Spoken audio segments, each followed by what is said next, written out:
세상에 떠도는 기묘한 괴담들. 첫 번째 이야기. 유난히 기분이 나쁜 날은 조심 또 조심해야 한다. 그날은 평범해 보였지만 기분이 나쁜 일들이 계속해서 일어났다. 휴일이라 평소처럼 PC방을 전전하며 시간을 보냈다. 시간이 오후가 되어도 사람이 많지 않았다. 의외였다. 평소 같으면 초등학생들이 와서 소리를 질렀을 텐데 그날은 조용했다. 아마도 비가 오고 바람이 많이 불어서 그런 것 같았다. 나는 언제나처럼 스팀 게임을 옮겨서 하고 있었다. 그런데 뒤에서 자꾸 누군가가 지나가면서 의자를 치고 갔다. PC방을 이용해 본 사람이라면 알 것이다. 스나이퍼 줌을 하고 있을 때 흔들리는 그 기분을. 나는 자칭 부처 멘탈이라 화내는 걸 좋아하지 않아서 계속 게임에 집중했다. 중요한 순간이기도 했고 딱히 화낼 이유도 없었다. 그런데 이상하게도 로비에 있을 때는 조용하던 사람이 게임을 시작하면 두세 번씩 의자를 치고 가는 것이었다. 참다 못해 의자를 치고 가는 순간 뒤를 돌아봤는데 모니터가 한 대도 켜져 있지 않았다. 뭔가 소름이 돋았다. 찜찜한 기분이 들어 게임을 끝내고 PC방을 나서는데 PC방 입구 앞에 폴리스 라인이 쳐져 있었다. 바람이 너무 많이 불어서인지 부실 공사의 소행인지 건물의 돌덩이 같은 큰 덩어리가 차를 덮친 것이었다. 얼굴만 한 크기의 돌이 차를 덮쳤고 다행히도 사람은 피했지만 차량은 크게 손상되었다. 경찰에 인솔하에 차를 빼고 있었다. 이렇게 찜찜한 기분으로 집으로 돌아오는 길. 겨울이었고 비도 오니 어두웠다. 바람도 많이 불어 우산이 위태로웠다. 집에 가려면 골목 하나를 지나가야 했는데 그 골목은 양쪽에 주택들이 있고 차 한 대가 지나갈 만한 크기의 꽤 긴 골목이었다. 20살 남자라도 어두운 골목은 무섭다. 어른들도 귀신이 안 무섭다는 건 뻥 같았다.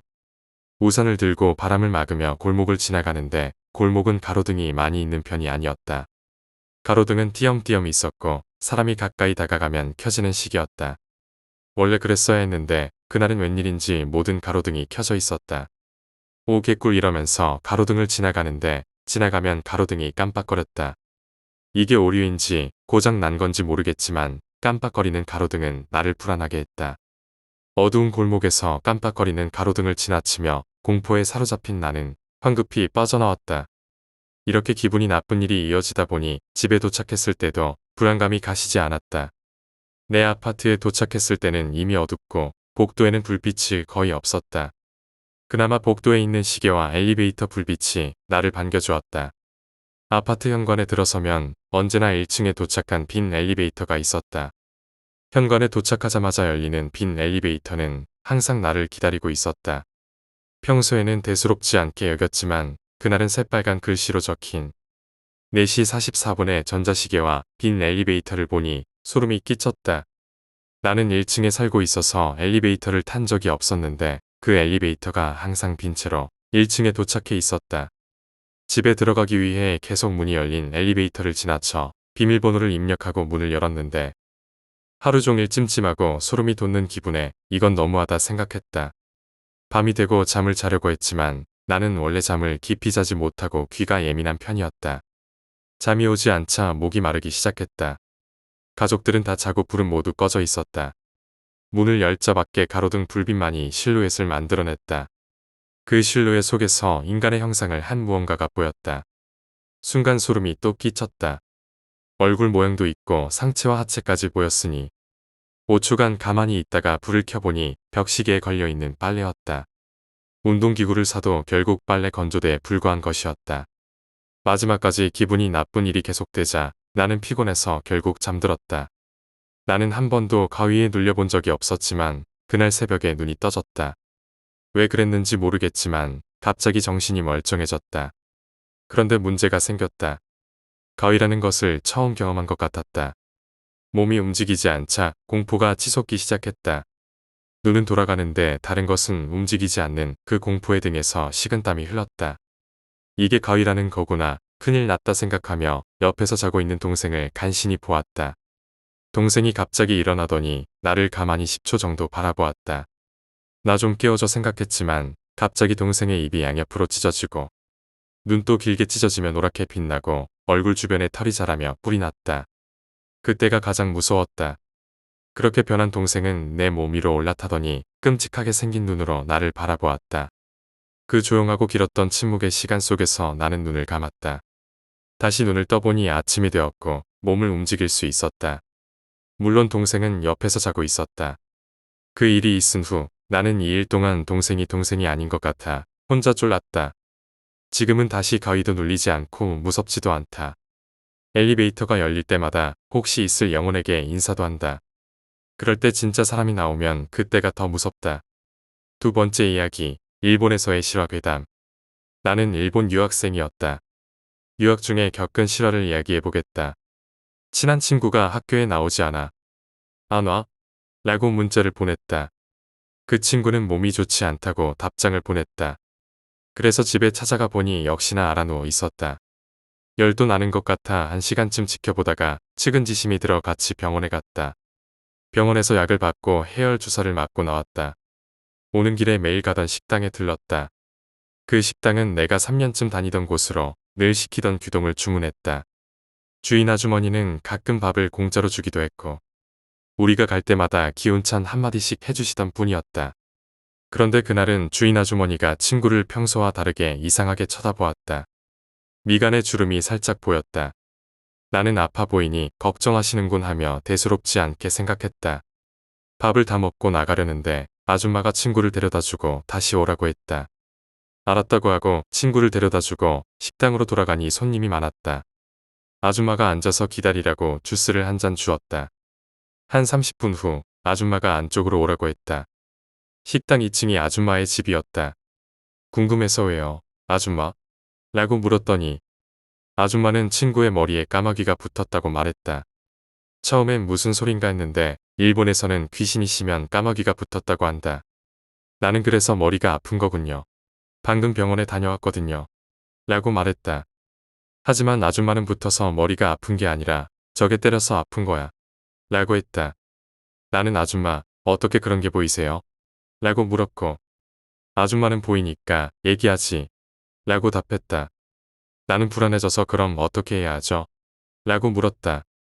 아줌마는 자신이 할 수 있는 건 아니고 아는 사람을 부를 테니 내일 오후에 다시 오라고 했다. 나는 네, 알겠어요. 라고 대답하고 집으로 돌아와 곰곰이 생각했다. 사실 이런 경험은 처음이었고 나는 아니지만 주변에서 일어났다는 게 신기할 따름이었다. 영화나 TV에서나 나올 법한 상황인데 현실이라니 부정하고 싶었다. 하지만 확실치 않으니 기다려보기로 했다. 다음 날 오전 수업이 끝난 후 나는 곧장 식당으로 갔다. 안녕하세요, 아줌마. 저 왔어요. 아줌마는 그래, 준비하고 나올 테니 잠깐 앉아 있어. 라고 하시더니 10여 분 후 아줌마가 가자고 말했다. 나는 근데 아직도 잘 모르겠어요. 진짜 그 훈령이라는 게 있나요? 라고 물었다. 아줌마는 눈으로 보이는 것만 믿지 말 거라. 평범한 사람들은 그 기운을 느끼지도 못해. 몸에 붙는 일도 없고 영적으로 어떤 이끌림이 강한 존재에게만 일어나는 일이니 걱정하지 마. 라고 말했다. 나는 신기해서 그렇군요. 라고 말하고 아줌마는 일단 빨리 가자. 라고 했다. 아줌마, 친구네는 이쪽 방향이에요. 응, 우선은 같이 갈 사람이 한 명 있거든. 그 사람을 들렀다가 가자꾸나. 나는 속으로 올 것이 왔군. 엑소시스트인가? 라고 흥분했다. 평범해 보이는 2층 집 민가로 들어가니 아줌마가 평범한 50살쯤 되어 보이는 남자 한 분을 데리고 나왔다. 수염이 지긋하고 나이에 어울리지 않게 선기가 느껴졌다. 우리는 인사를 나누고 바로 친구 집으로 향했다. 가는 길의 근황에 대해 이런저런 이야기를 나누었지만 상황에 어울리지 않는 평범한 일상 얘기라 고수인 것 같다고 생각했다. 친구 집에 도착했을 때 나는 긴장감에 휩싸였다. 두 번의 벨소리. 긴장한 채로 문이 열리자 친구가 나왔다. 무슨 일이야, 리군? 나는 걱정돼서 몸은 괜찮아? 라고 물었다. 친구는 밝은 안색으로 말했다. 어제 병원에 다녀와서 그런지 지금은 많이 나은 것 같아. 아침엔 살짝 머리가 아팠지만 지금은 괜찮아. 어찌된 일인지 당황한 나는 아줌마와 아저씨를 소개했다. 친구는 처음 보는 아저씨까지 대동한 상황을 이해하지 못하는 눈치였다. 일단 들어오세요. 그런데 잠시만요. 집에 먹을 것이 없어서. 아줌마는 치로야, 괜찮다. 이리 와 보거라. 너한테 할 이야기가 있구나. 친구는 당황스러워하며 네. 라고 말했다. 처음 보는 아저씨와 단골 식당 아주머니까지 무슨 상황인지 이해하지 못하는 눈빛이었다.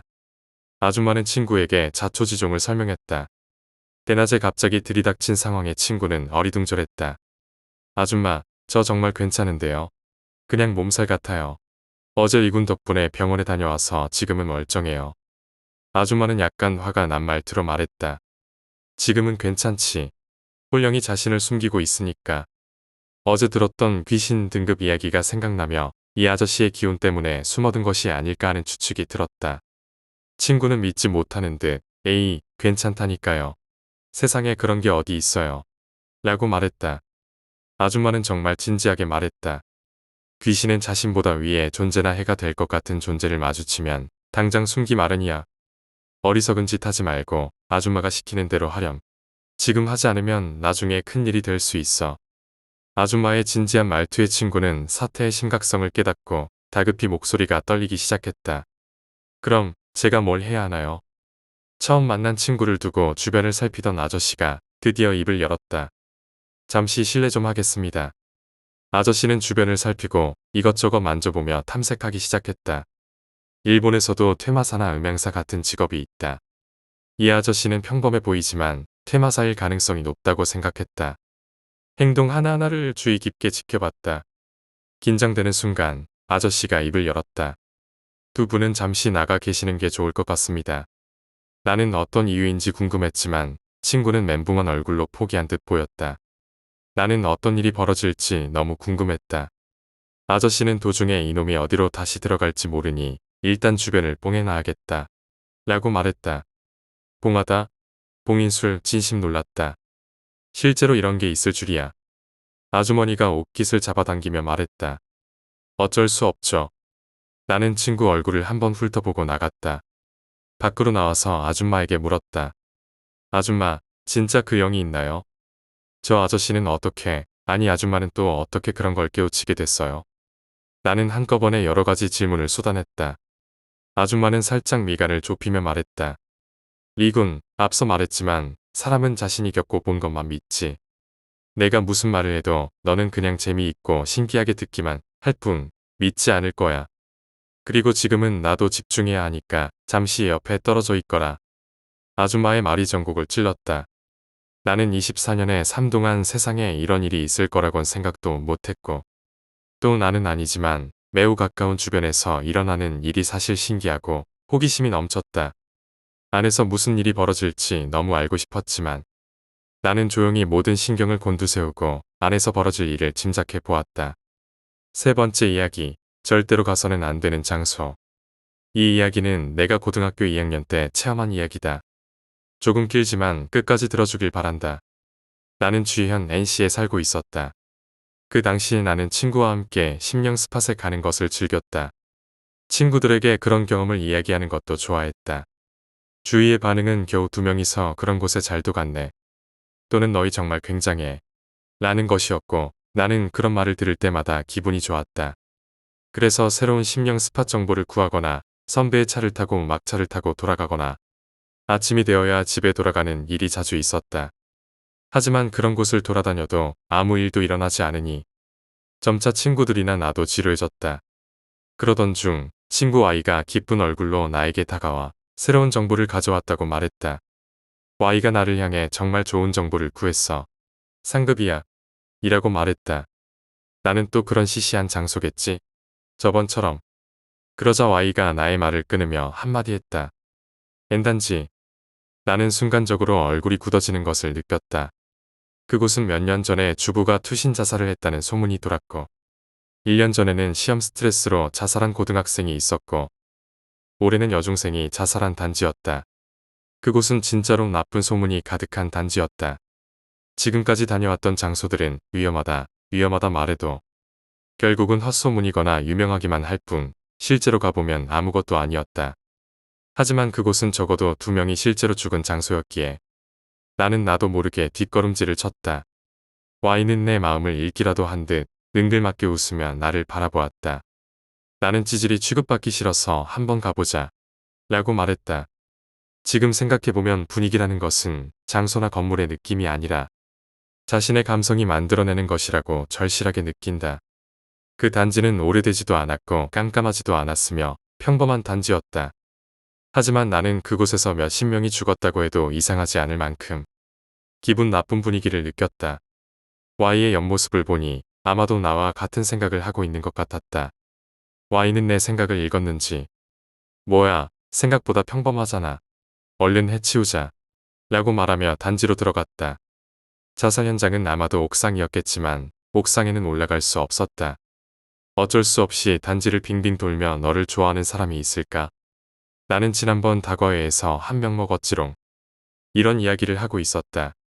Y는 심령 스팟에 다녀온 이야기를 자랑하는 것도 좋아했지만 다과회에서 여자를 꼬셔 어떻게 했다는 이야기를 더 자랑했다.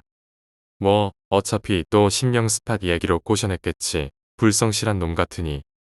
그러던 중 Y가 갑자기 말을 끊고 표정이 변했다. 나도 그 변화에 반응해 조심스레 Y의 얼굴을 쳐다봤다. 거짓말이야. 그날 결국 아무 일도 일어나지 않았다. Y가 뭐 별일 없구먼. 이라고 말하며 돌아간 것이 마지막이었다. Y는 다음 날 학교에 오지 않았다. 심령 스팟에 가면 다음 날 쉬는 일이 잦았기 때문에. 그날도 그런가 보다 했지만 Y는 그 다음 날도 또 그 다음 날도 오지 않았다. 휴대폰에 전화를 해도 문자를 보내도 답장이 없었다. 이상하다고 생각했지만 토요일이었기 때문에 쉬는 날이라고 생각했다. 하지만 문득 정신을 차리니 나는 단지의 옥상에 서 있었다. 단지의 옥상은 앞을 가로막는 것이 거의 없었고 강한 바람이 나를 떨어져라라고 유혹하는 것 같았다. 내 발은 한 걸음씩 철조망을 향해 다가가고 있었다. 넘기 쉽고 아무렇지도 않게 미안할 정도로 낮은 철조망을 넘어서 단지 옥상의 가장자리에 섰다. 그 풍경은 현실에서 볼 수 없는 풍경 같았고 갑자기 처음 가보는 외국 같은 곳에 내팽개쳐진 기분이었다. 하지만 내 발은 그런 생각도 무시한 채 단지의 가장자리에서 한 걸음씩 앞으로 나아갔다. 그리고 붕하고 몸이 떠오르는가 싶더니 굉장한 속도로 지면이 다가왔다. 몇 층 이상에서 뛰어내리면 의식을 잃는다는 이야기를 들었지만 그건 거짓말일 것이다. 뛰어내린 사람은 마지막까지 자신이 떨어지는 장소의 공포와 절망을 곱씹으며 죽어간다. 나는 침대에서 벌떡 일어났다. 굉장한 양의 땀이 흐르고 있었고 목도 말라 있었다. 너무나도 현실적인 꿈 때문에 공포로 몸이 떨리고 있었다. 밖을 보니 아직 밤이었다. 나는 조금씩 진정을 되찾았다. 그때 방 입구 쪽에서 굉장한 소리가 들렸다. 평소라면 깜짝 놀랐겠지만 지금은 왠지 모르게 알 수 있었다. 뛰어내린 사람의 소리였다. 봐서는 안 된다는 본능이 있었지만 나는 자연스럽게 소리가 나는 쪽을 보았다. 부자연스럽게 목이 꺾인 채 팔이 절대로 구부러져서는 안 되는 쪽으로 구부러진 인간 같은 것이 그곳에 있었다. 꿈틀거리며 목이 깔려있는데도 조금씩 움직이며 다가오고 있었다. 나는 눈을 꼭 감은 채 사라져라라고 몇 번이나 빌었다. 축축한 소리를 내며 조금씩 침대 가까이 다가왔다. 나는 공포에 움직이지도 못했다. 침대가 높아서 침대턱 때문에 그 인간 같은 것이 사각지대에 들어가 보이지 않았다. 하지만 침대 아래에서 축축한 소리가 들리며 존재를 알렸다. 갑자기 침대 가장자리에서 손이 올라왔다. 나는 오줌을 지릴 정도로 심적으로 몰렸다. 침대를 잡은 손에 힘이 들어가는 것을 느꼈다. 천천히 얼굴이 내 시야에 들어왔다. 목을 옆으로 기울인 듯한 각도로 얼굴이 보였다. 얼굴의 반은 피투성이었지만 나머지 반은 깨끗했다. 그 얼굴은 Y였다. 나는 충격으로 의식을 잃었다. 정신을 차리자 아침이 되었다. 꿈이었나? 나는 몇 번이나 스스로에게 말했다. 하지만 너무나도 현실적인 기억 때문에 아마도 꿈이 아니라고 무의식적으로 믿고 있었다. 그런데 그때 엄마가 안색이 변해 내 방으로 뛰어들어왔다. 그때 Y가 자살했다는 소식을 들었다. 그 소식을 듣기 전부터 나는 왠지 모르게 알고 있었다. Y는 단지의 옥상에서 뛰어내려 자살한 것이었다. Y는 얼굴부터 떨어져서 얼굴의 반은 부서지고 팔도 한쪽이 꺾인 채로 괴로운 표정으로 죽었다. 나는 밤샘 때도 장례식 때도 슬프지 않았다. 그저 무서울 뿐이었다. 매일 밤 Y가 관에서 축축한 소리를 내며 내 쪽으로 다가올 것 같아 미칠 것만 같았다. Y의 부모님도 내 친구들도 심지어 나의 엄마조차도 내가 Y가 죽은 것에 충격을 받아서 그런 줄 알았다. Y의 부모님은 마지막에 나에게 이렇게 말했다. Y와 오랫동안 함께 놀아줘서 고맙구나. Y의 목까지 열심히 살아주렴. 나는 죄송하다고 대답했지만 그 말이 더 이상 무섭고 무서워서 Y의 부모님 얼굴을 볼 수 없었다. 그 이유는 Y의 부모님 얼굴이 반쯤 부서지고 부자연스럽게 구부러진 모습으로밖에 보이지 않았기 때문이다. 이제 마지막으로 이 글을 읽는 사람들에게 하고 싶은 말이 있다. 절대로 장난삼아 가서는 안 되는 장소가 있다. 대부분의 장소에서는 아무 일도 일어나지 않고 아무런 것들도 나오지 않을 것이다. 하지만 그런 장소에 가서는 안 된다는 경고를 무시하고 가게 되면 이미 때는 늦은 것이다. 오늘도 나는 Y의 성부를 빈다. 매일 밤 나타나는 Y를 보면서 말이다. 네 번째 이야기, 자대 배치 전에 들었던 괴담들. 신병교육대 정문 앞에는 도로가 있었다. 누군가 지나가면 암구호를 물어보기로 되어 있었고 신병들은 기관병들과 함께 근무를 나갔다. 그런데 어느 날 밤 어두컴컴한 도로 한쪽에서 헐떡이며 뛰어가는 소리가 들렸다. 신병들은 긴장하며 암구호를 준비했다. 그런데 그 헐떡이는 소리는 정문 앞을 지나가 반대편으로 사라졌다. 하지만 소리만 있었을 뿐 아무도 보이지 않았다. 또 다른 괴담도 있었다. 유독 신병들에게 친절했던 교관이 있었는데 신병들이 쉬는 시간에 군대 괴담을 알려달라고 했다. 그 교관은 기억에 남는 괴담이 없다고 하다가 하나 떠오르는 이야기가 있다며 말을 꺼냈다. 그 신병교육대에는 쓰지 않는 오래된 식당 건물이 있었는데 어느 날 밤 순찰을 돌다가 그 건물에 불이 켜져 있고 그림자가 보이고 떠들썩하더란 거였다. 의아한 마음에 가서 문을 벌컥 열었지만 불도 꺼져 있고 아무도 없었다. 글쓴이는 운전병으로 보직을 받아 운전교육을 받기 위해 홍천에 있는 제2야수교로 가게 되었다. 이곳은 한국전쟁 당시 야전병원으로 쓰였고 많은 사람들이 죽어 귀신이 자주 보인다는 괴담이 있었다. 신기가 있다는 동기는 디귿자 형태로 되어 있는 네모반에서 목을 매달고 우리를 쳐다보는 귀신이 있다고 말했다. 어느 날 귀신을 봤다는 소문이 퍼졌다. 한밤중에 근무를 마치고 돌아온 동기가 본 것이었다. 야수교는 45m 되는 수직 돌벽으로 둘러싸여 있었는데 소각장 옆에서 회색 교련복을 입은 사람이 벽을 보고 서 있더란 것이다. 사람이 있을 시간이 아니어서 의아해하던 동기가 그 사람을 보고 있었는데 한 손을 벽에 대더니 도마뱀처럼 23초 만에 사사삭 위로 올라갔다. 그리고 돌벽 위에서 주위를 두리번거리더니 그대로 넘어갔다. 그 동기는 그 노란 눈빛을 잊을 수 없다고 했다. 그 동기 외에도 여러 사람이 봤다고 했다. 야수교 교육을 마치면 각 사단으로 보내지는데 그 신병들이 일주일간 대기하던 곳이 있었다. 그곳은 군간부들이 휴양지로 사용하던 곳이었는데 우리는 그곳에서 부대에 대해 교육을 받거나 전방 철책 근무지로 가서 하루 동안 근무를 서기도 했다. 이 이야기는 철책 근무지에서 들은 이야기다. 밀어내기식 근무를 할 때 자기 앞 근무지는 분명히 비어 있어야 하는데 누군가 서 있더란 것이다. A에 있을 때는 B에 있고 B로 옮겨가니 사람은 없고 C에 누군가가 보이고 이런 식이었다. 그러다가 마지막 초소까지 가서 눈을 질끈 감고 떠보니 그 인물은 없었다. 그리고 주위를 돌아보니 자기가 있던 이전 초소에서 그 사람이 이쪽을 보며 웃고 있었다. 다섯 번째 이야기, 발렌타인데이. 이 이야기는 우리 언니가 직장 시절 겪은 이야기다. 언니는 결혼한 뒤 직장을 그만뒀지만 직장에 다닐 때 매우 사이 좋은 친구가 있었다. 그 친구는 Y씨라는 사람으로 매우 밝은 성격의 얼굴도 예쁜 좋은 여성이었다. 2월이 되어서 언니와 Y씨는 함께 발렌타인 초콜릿을 사러 갔다. 언니는 그 당시 지금의 남편과 사귀고 있었기 때문에 남자친구를 위한 초콜릿과 직장 동료들에게 줄 초콜릿을 몇 개 샀다.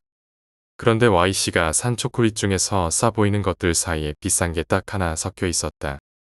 Y씨는 남자친구가 없었기에 언니는 Y씨에게 물었다. 그건 누구한테 줄 거야? Y씨는 아직 사귀는 사람은 없지만 좋아하는 사람이 있어서 이 기회에 고백할 생각이라고 대답했다. 언니는 진심으로 응원했고 Y씨도 밝게 웃었다. 그리고 2월 14일 언니는 남자친구에게 초콜릿을 주었고 직장 동료들에게도 작은 초콜릿을 나눠주었다. 언니의 직장에서는 여자끼리도 친하면 초콜릿을 주고받는 일이 있었다. 그래서 언니와 Y씨도 초콜릿을 주고받았다. 둘 다 같은 초콜릿을 샀기 때문에 두 사람은 서로 웃으며 초콜릿을 주고받았다. 그런데 일을 하던 중 언니는 캐비닛을 정리하다가 Y씨의 책상에 부딪히고 말았다. 그 탓에 Y씨의 책상 위에 올려져 있던 초콜릿 박스가 떨어져 청소용 물통에 빠져버렸다. 언니는 당황했지만 자신도 같은 초콜릿을 가지고 있었기에 아까 Y씨에게 받았던 초콜릿을 대신 올려놓았다. 원래 언니는 단 것을 좋아하지 않았기에 별 생각 없이 한 행동이었다. 그런데 다음 날 언니가 회사에 가자 Y씨가 물었다. 어라, 어제 준 초콜릿 안 먹었어? 언니는 혹시 어제 초콜릿을 떨어뜨린 걸 들켰나 당황했지만 Y씨는 딱히 그런 기색은 없었다. 언니는 사실을 고백하기도 미안해서 어제는 돌아가서 그냥 자버렸어. 오늘 먹을게. 라고 말했다. 그런데 다음 날 언니는 충격적인 소식을 듣게 되었다. Y씨가 자택에서 죽었다는 것이었다. 처음에는 믿을 수 없었다. 바로 어제까지 건강한 모습으로 이야기하던 사람의 죽음이 너무나 갑작스러웠기 때문이다. 하지만 더 충격적인 것은 Y씨가 자살했다는 사실이었다. 유서는 없었지만 응독사였다는 것이다. 언니는 이 사건 이후 한동안 괴로워했고 아무것도 도와주지 못했다는 무력감에 시달렸다. 왜 Y씨가 자신에게 상담하지 않았는지 고민하며 슬픔에 빠졌다. 1년 후 언니는 결혼하고 임신까지 했다. 친구를 잃은 슬픔도 점차 누그러지고 언니는 조금씩 평온을 되찾아가는 듯 보였다. 그러나 최근 들어 언니는 다시 우울해하기 시작했다. 심지어 Y씨가 죽었을 때보다 더 심각해 보였다. 나는 걱정이 되어 언니에게 무슨 일이 있는지 물어보았다. 언니는 한참 망설이다가 겨우 이야기를 들려주었다. Y씨가 죽고 난 지 1년이 지난 밸런타인데이, 언니는 남편에게 초콜릿을 건넸다. 그런데 남편은 초콜릿을 받으며 무척 괴로워하는 표정을 지었다. 언니가 무슨 일이냐고 물었더니 남편은 망설이다가 Y씨에 대한 충격적인 이야기를 꺼냈다. Y씨가 죽기 직전에 언니의 남편에게 고백을 했다는 것이었다. 친구의 남자친구여서 오랫동안 마음을 숨기고 있었지만 더 이상 참을 수 없어서 고백을 했다고 했다. 자신의 마음을 숨기지 못해 자살하거나 아니면 언니를 해칠 것 같다는 말까지 덧붙였다고 한다. 남편은 놀랐지만 Y씨와 사귈 마음은 없고 언니와 결혼할 생각이라며 Y씨를 달랬다고 했다. 그 일이 있고 나서 얼마 후 Y씨가 자살한 것이다. 언니는 이 이야기를 들으며 혼란스러웠다.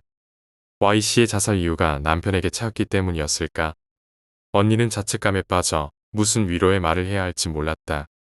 하지만 언니는 더 충격적인 말을 꺼냈다. 차라리 자살이었다면 좋았을 텐데.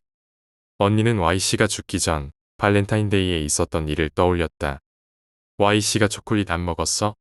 라고 물었던 그 순간 언니는 자신이 저지른 작은 실수, 뒤바뀐 초콜릿을 떠올렸다. 자살로 보기는 어려운 너무나 갑작스러운 죽음. 유서조차 남기지 않은 Y씨의 죽음에 대한 의문. 그리고 그날의 실수로 인해 교환된 두 사람의 초콜릿. 언니는 이제 모든 것을 연결지어 생각하게 되었다. Y씨의 마지막 고백, 남편이 들었던 위협적인 말, 그리고 언니의 초콜릿이 Y씨에게 건네졌을 가능성.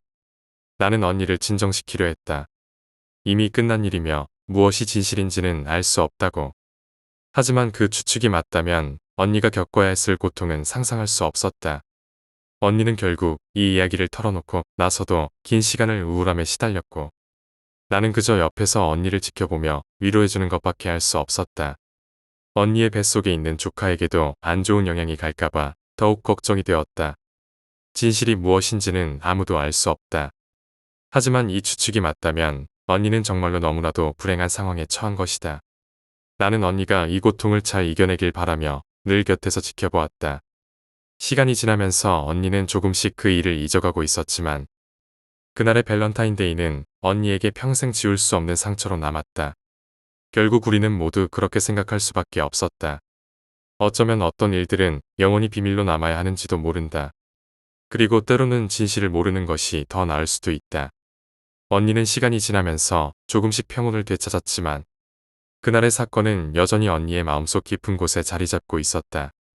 그때마다 언니는 생각에 잠겼고 나는 그런 언니를 볼 때마다 가슴이 아팠다.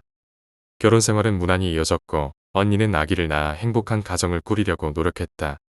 하지만 때때로 문득 언니는 그날의 일과 Y씨를 떠올리며 혼자만의 고통 속에 빠져들곤 했다.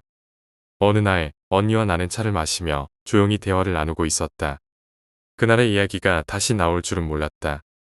언니는 조용히 하지만 깊은 한숨을 내쉬며 이야기를 꺼냈다.